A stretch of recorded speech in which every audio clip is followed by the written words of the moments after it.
Well, good day, ladies and gentlemen. How the hell are you all doing today? Welcome back to this extremely delayed episode. I'm Johnny Nocash, and you are listening to a brand new episode of Life with Johnny Nocash. Living in the back of my van, man. Doing the podcast from the back of the van, man. I got a small laptop here, a very shitty interface, a mic and a mic stand, and an old cell phone, and my actual current cell phone. And that's the entire production of this podcast. So thank you so much for bearing with it. I know there's a lot of professionals out there that would be just cringing like nails on a chalkboard watching and listening to this. But to everybody who's been bearing with it, thank you so very much. You guys have been keeping it alive, man. And thank you so much for sharing it, liking and rating it, and even just comments. They go a long way. So if there's something I say that triggers you, fucking be sure to leave a comment down below, whether it's on the YouTube channel or on the Instagram, whatever the hell you're listening to this through. But that being said, I've got a lot to talk about. Actually, I've been getting so many messages. Once I mentioned the acting thing, a lot of people actually started reaching out and wanted to know a little bit more about that. And I thought that this would be a great opportunity because I have been on set for the last week and a half, almost 2 weeks, to dive into that just a little bit more.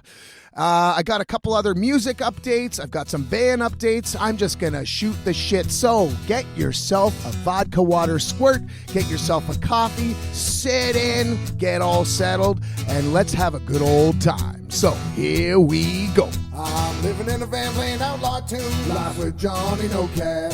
Smoking them smokes and drinking that booze. Live with Johnny Nocash. Where I go, how the fuck don't know. I'm off the grid on dusty roads. There ain't no better way of eating beans. So, as you know, I'm doing this podcast from the side of a road. And sometimes you're going to hear, voices, dump trucks, fucking shit in the background. I do apologize for that. I don't have a fucking soundproof studio. I don't have any of that kind of stuff available to me. So, if you're listening to this and there's a lot of background noise, just please, keep that in mind. And right before during that intro, massive fucking truck went by and probably drowned me out. But either way, we're moving on, folks. We're moving on. And that being said, talking about moving, I have a ton of shit to do to my van before I head to California. If you know, this is my rent. This is my home. This is what I kind of invest in.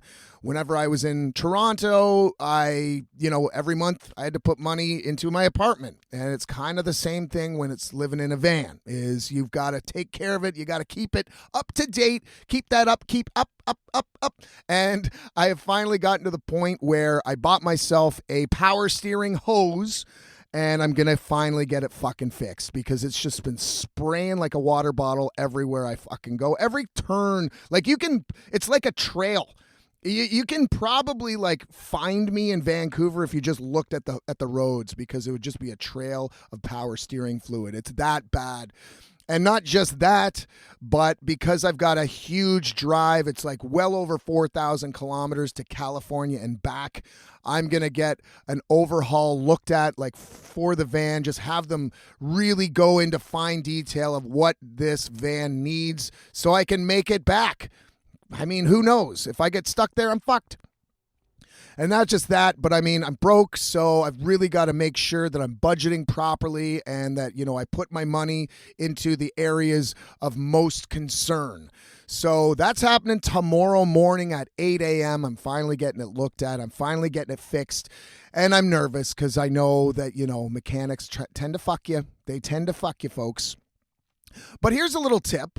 And I'm sure everybody who owns a car or van or whatever knows this, but be sure to get the tools and the supplies you need before you go to the mechanic. Just do a little bit of research, figure out what the hell's wrong with your wheels, and buy the materials to bring to the mechanic. Otherwise, they're just going to charge you up the ass if they have to order it, and it's just an extra expense. So take the time, just do a quick little research and figure out what the hell's wrong with your vehicle, and and do the purchase yourself. You're going to save yourself a lot of dimes. Trust me.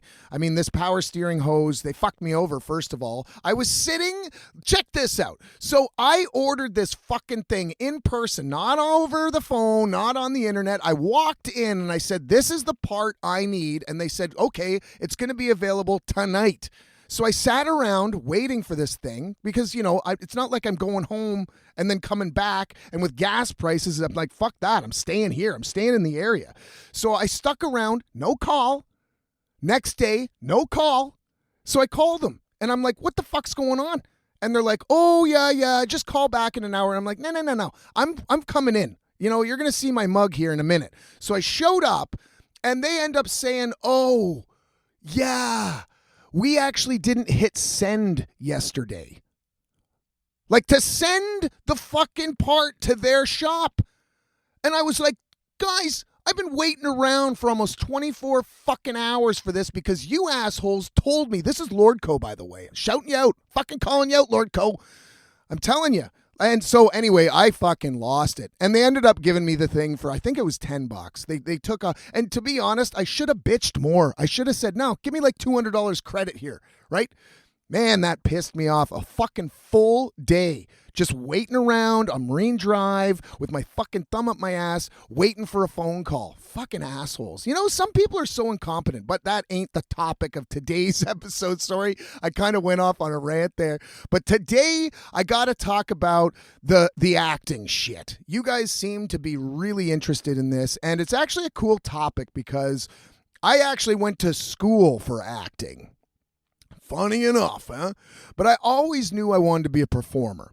And it all started when I started playing tunes. And I realized I really enjoyed connecting with a live audience, being in the moment, kind of expressing myself, almost an out-of-body experience. And acting, to some degree, is just that, because you're kind of taking on a role, you're taking on a character, and you're kind of exiting your body for a short period of time. And a lot of people don't realize how difficult theater acting is. And I love theater acting in comparison to film acting. Because, with film acting, you say a line, then they say cut, and you go grab a sandwich.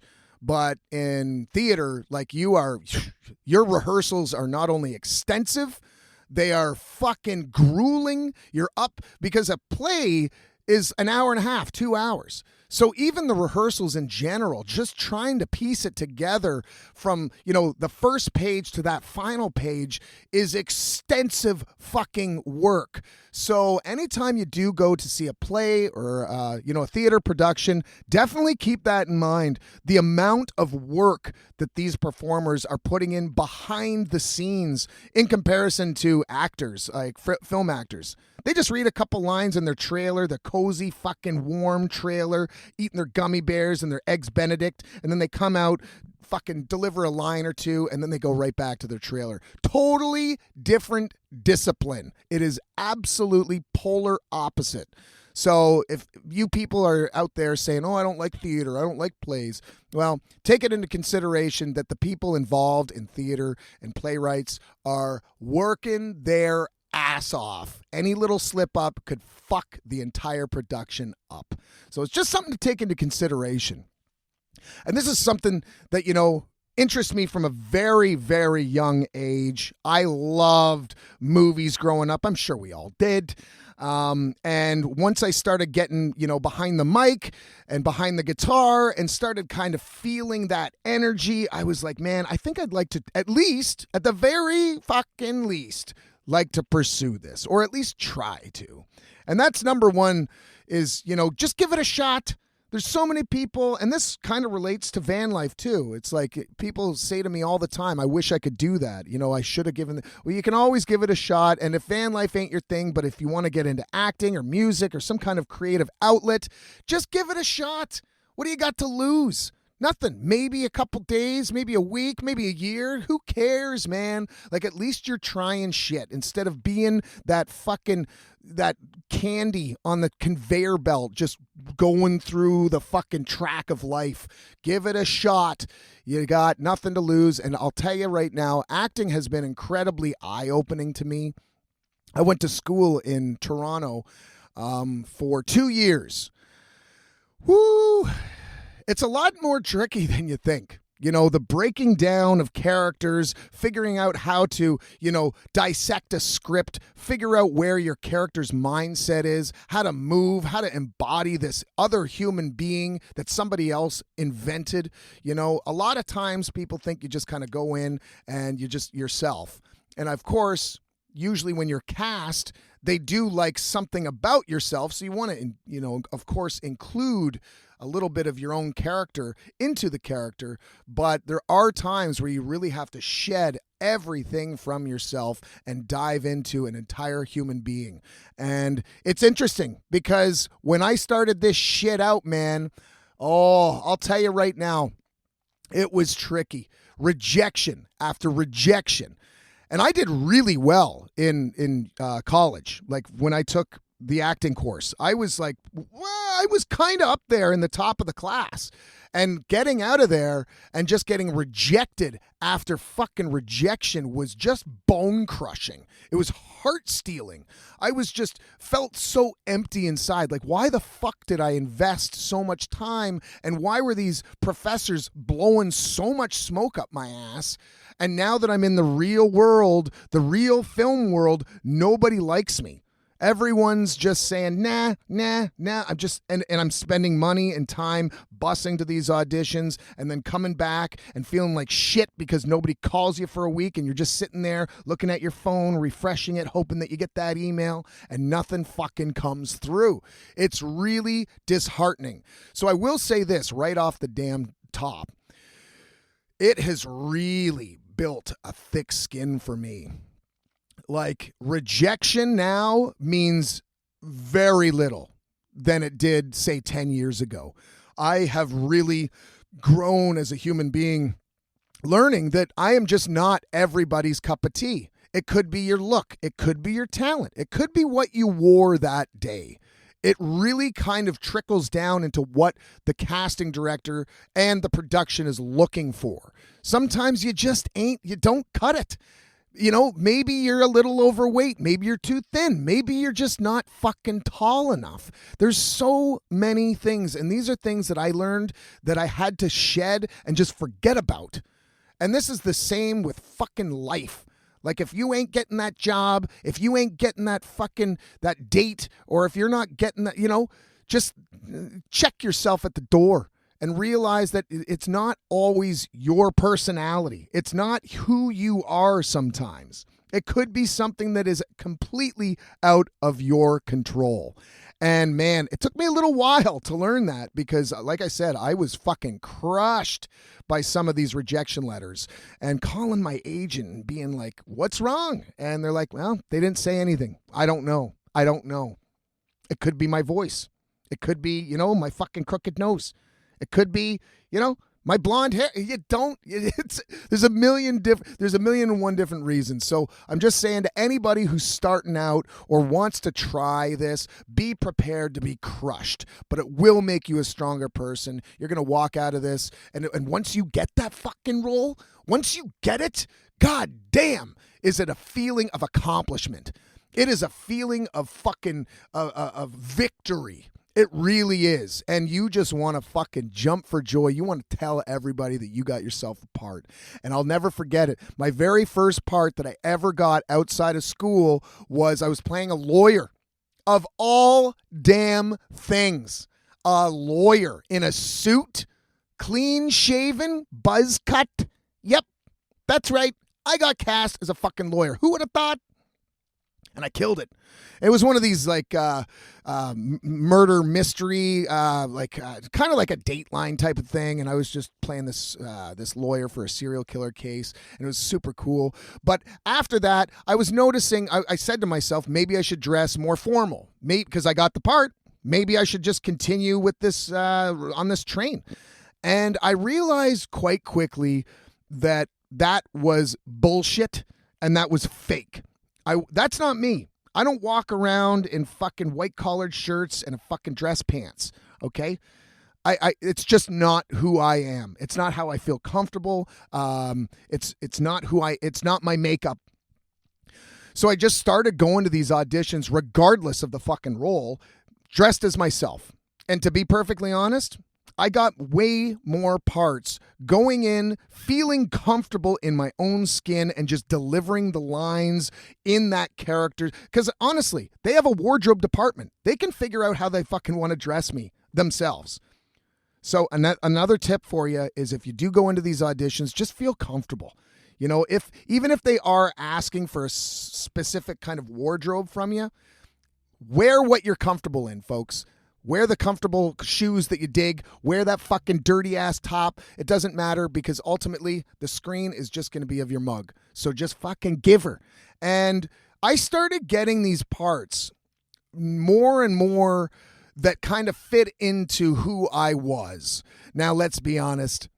Every part since then, since I started dressing as, you know, myself, I was getting the drug dealer roles, the bums, the shitty thief. And it's okay. I'm okay with being typecast. So many people go in this thinking that they're going to be the next like Leonardo DiCaprio. Just be fucking happy that you got a part of that bum asking for change that has a couple lines. Just be happy about that. So, and man, there's standards, folks. Let's just back it up here. We need to lower our standards in life. We really do. We need to realize that if there is a fucking bone that's thrown at us, we got to catch it. And rather than bitching about it, just fucking chew it. Chew it up until it's dust. And that's exactly what I did. I started getting roles. The first major, I was cast in Shadowhunters, which is it's kind of like a young adult vampire drama that I think was on Netflix for a little bit. And of course, I was playing a drug dealer, real scummy drug dealer that had some fucking powers. I was a warlock. And I just leaned into this shit. It was fucking fantastic. I think I was in 2 episodes and had some lines. And that really kind of got the momentum going to settle into the typecast that I just look at. I got fucking wrinkles. You know, I got bags under my eyes. I got a beard. You know, this is who I look like. I'm not going to be a clean cut fucking, you know, stockbroker or anything like that. And I need to accept that. So, you know, I'm just going to be cool with getting all these parts like that. And after that, I believe I got the Shazam role, which is probably something, well, I mean, I've gotten a number of memes and screenshots of me and Shazam throughout the years. That was one of the coolest sets I have ever been on. I had actually worked with Zach Levy in Heroes Reborn. I just had a very small part where I die. He shoots me in the back. And this is before Zach Levy was kind of like huge, like, you know, A-list kind of DC superhero status. And when I get on set of Shazam and he recognized me, it was super cool. The guy is a humble as fuck fella, I'll tell you that right now.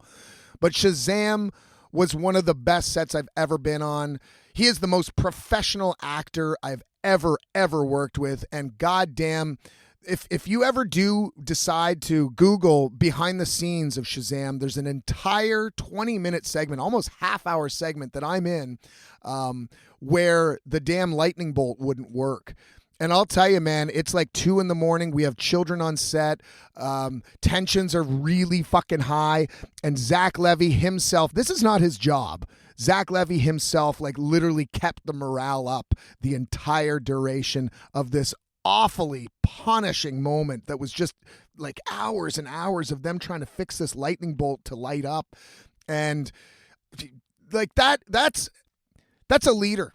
That is a fucking leader.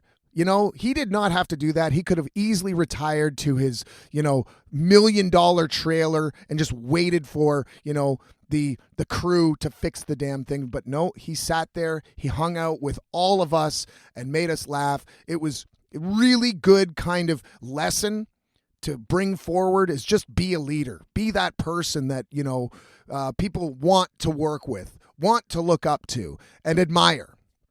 And I got to say, yep, Zach, you are a fucking cool and chill dude and a fantastic actor. Most of his lines were actually ad-libbed, and he just killed it. Fucking killed it.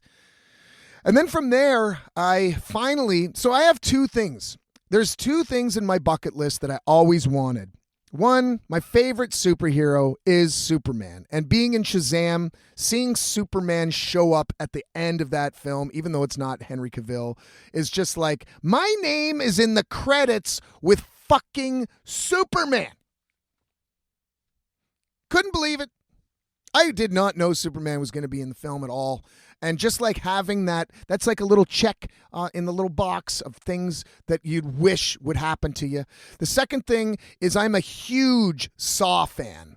Big Saw fan. I was showing up to the Saw films opening day, like around Halloween. If it's Halloween, it must be Saw. Every single year. And they were actually shot in Toronto. And once the series took a huge nosedive, the series sucked. It started just kind of getting shittier and shittier and shittier and shittier. I figured, there's no more Saw films. They're just going to start it or stop it while they're ahead and stop driving this franchise into the ground. Well, it turns out that I got this. I went in for an audition, didn't know what the fuck it was for. It was just me dealing drugs and snorting cocaine and shit like that. And I got the part. And it wasn't really a speaker. I had to speak in the audition, so it was a principal role. But I didn't know what it was for. They just said, ad-lib some lines. We're just going to shoot you some stuff and just play off it. And I get this part, and it's called The Organ Donor. And I'm like, all right, well, this sounds kind of cool. This is kind of up my alley. I like, psychological horror thrillers and things like that. And it turns out that it's Spiral from the Book of Saw, starring Chris Rock. I'm like, yeah, God, I'd pay you to be in this film, just to be a part of the Saw franchise, because it means so much to my youth and growing up, watching these movies with all my best friends on opening fucking day. Like, just being a part of it means more than money, of course. Like, I'd pay you to fucking be a part of this shit, is like how invested I was in this series. And it just so happens that I have a scene with Chris Rock, and I got to meet the guy. And I know that he's in the news all these days with, the slap heard around the world, but we ain't talking about that bullshit because that's gossip. But, I couldn't believe that I was in a scene with a legendary comedian who is literally took the Saw franchise under his wing. This was his concept. This was his idea and his love for Saw. And he invested so much money in this new spinoff. And I got to meet the guy. We were in the same scene together. He was hanging out on the fucking bed, just chilling, shook my hand, super kind, like zero ego. Didn't look down at some of us smaller actors, didn't look at us like we were lesser than. He didn't fuck off to his trailer in between takes. I'm telling you, folks, being humble, goes such a long way. And the things that I just mentioned about Zach Levy and Chris Rock are things that I will never, ever forget. And I try and apply these things every fucking day. So when somebody messages me and says, man, your fucking music has really helped me, and they say some really strange things like, you're a legend or something like that, I'm like, wow, well, thank you. I couldn't. You saying that makes me want to do this, and it's you reaching out. Nobody wants to message. Everyone's shy, and I get that. But just hearing those things really kind of puts things in check. And, Chris Rock and Zach Levy really kind of solidified that being humble, just being a nice fucking person, can go such a long way. Because, I worked with Zach Levy 7 years ago now or something like that. I don't know, six whatever. But I'll still never forget that moment. Never. No. And it's just something I'm going to bring with me for the years to come, years and years and years to come. And I hope that you guys are the same. Like, if you have a position at work that's higher up than somebody else, don't treat them like they're lesser than. Don't treat them like they're under you. They still have a life outside of their job. They still have people that love them. They still have people that look up to them and value them as human beings. Just don't treat people with disrespect unless, of course, they deserve it. Like if somebody's being a fucking asshole to you, put them in their place. But that being said, I just, these are things that really kind of solidified my respect for some of these higher up fucking actors. People that, you'd sometimes think are living in the clouds on a pedestal that we can never reach. And just them coming down to earth to that kind of degree really kind of helped me look at things in a different light. And it's been great. And now I've been on Snowpiercer, where I'm just chewing up the scenery. I'm only an extra, and the reason I'm only an extra in this series is because I'm only here for a month or so. And the last thing I want to do is sign up with my agency, get them all excited, get my fucking profile all ready, and them send me out for something and me say, listen, I can't do this because I'm going to California. I can't commit to this. Once I come back, I'll probably, start doing the principal roles a little bit more. But Snowpiercer has been incredible. What an incredible set. Some of the coolest sets that I've ever seen built. And the crew has been so fucking nice. Everyone's just so, man, in Toronto, everyone's high-strung. Everyone's like, you're just fucking going a mile a minute. Out here in Vancouver, it's just super chill. Everyone doesn't, let's just take our time so we can get the job done properly. And man, does that ever make a difference. So I'm in Snowpiercer. I was on it for 9-10 days. And that is one of the reasons why I haven't done the podcast. I apologize. I really, really do. I apologize that I haven't had the podcast up frequently, but I was working 14, 15-hour days. I was having to sleep down fucking dirt roads near the set because, I didn't have anywhere to go. And we were shooting on location for a number of them. And I got busted every single fucking time. I got busted for sleeping on private property or even set property. I was getting knocks at the door every fucking morning and night. And I was like, I'm fucking working here. I'm working in the morning, And they're like, I don't give a shit. Get the fuck out of here. God damn. It's a life. It's a life, I'll tell you, man. But, that is my excuse for not being as present in the last couple weeks, and I really do apologize. The other thing I want to say, so if you have made it this far, thank you so much for tuning into this. I have a couple cool little updates here. I'm doing a guest vocal spot on one of my friends from Maine. Her name is Ari Mnemonic, and she does this really eclectic kind of pop, metal, psychedelic music, and she reached out and wanted me to do a vocal spot. And I've been listening to so much black metal these days that I've decided that I'm going to do a black metal vocal thing, rendition for it. So I'm really excited to be banging that out today. It's actually almost finished, and I really like where it's headed. So be sure to check that out, and hopefully once I kind of get some money, once I, start booking more gigs here on Snowpiercer and other shows, and I start getting that bank account back into a comfortable spot, I will get back into recording my record. But there's only so many hours in the day, and I'm having to move around constantly, and setting this little studio up and tearing it down is a process. It's not the same as just kind of sliding in to your desk and hitting record. This is a whole totally different process. So, and I have been getting a lot of messages saying, where's new music? Where's new music? Please bear with me. The pressure of just living in a van is hard enough. And hearing where's the new tunes? Can't wait for fucking new tunes. Where's the fucking new tunes, Johnny? It's it's starting to stress me out. So new tunes are coming. All right. I just don't know when, and I want it to be good. I don't want it to be shit.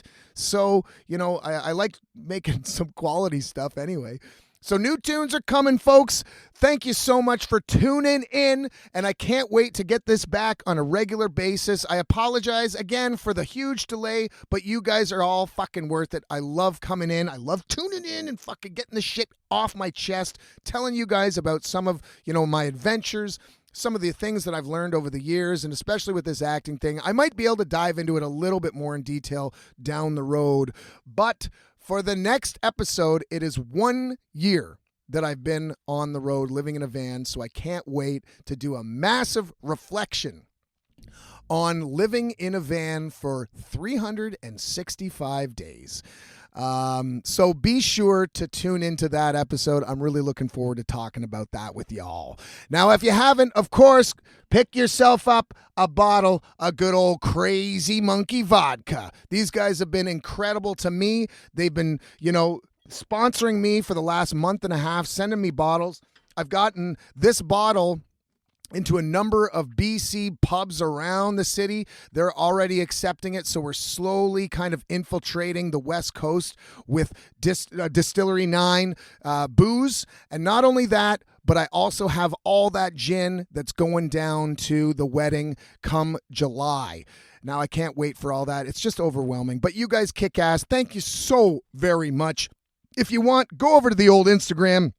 Give me a follow at Johnny Nocash Official. If you want to send me an email, you can send it to johnnynocashofficial@gmail.com. If you want to support the show, if you want to support me and this adventure and the podcast and just putting the time into this, you can always go over to buymeacoffee.com/JohnnyNocash. You can buy me a couple beers over there. But more importantly, if you want some merch, check this out. Stay Dusty shirt. You can go over to johnnynocash.bandcamp.com. And I'm not sure how many of these are left, but it's definitely a limited run on these shirts. So if you do want a Stay Dusty shirt, head over there and grab one while they last. Now, once again, you guys kick ass. Thank you so much for tuning in. And until next time, you better stay dusty. I'm out. I'm living in a van playing outlaw tunes. Live with Johnny Nocash. Smoking them smokes and drinking that booze. Live with Johnny Nocash. Where I go, how the fuck I'll know I'm off the grid on dusty roads. There ain't no better way of eating beans.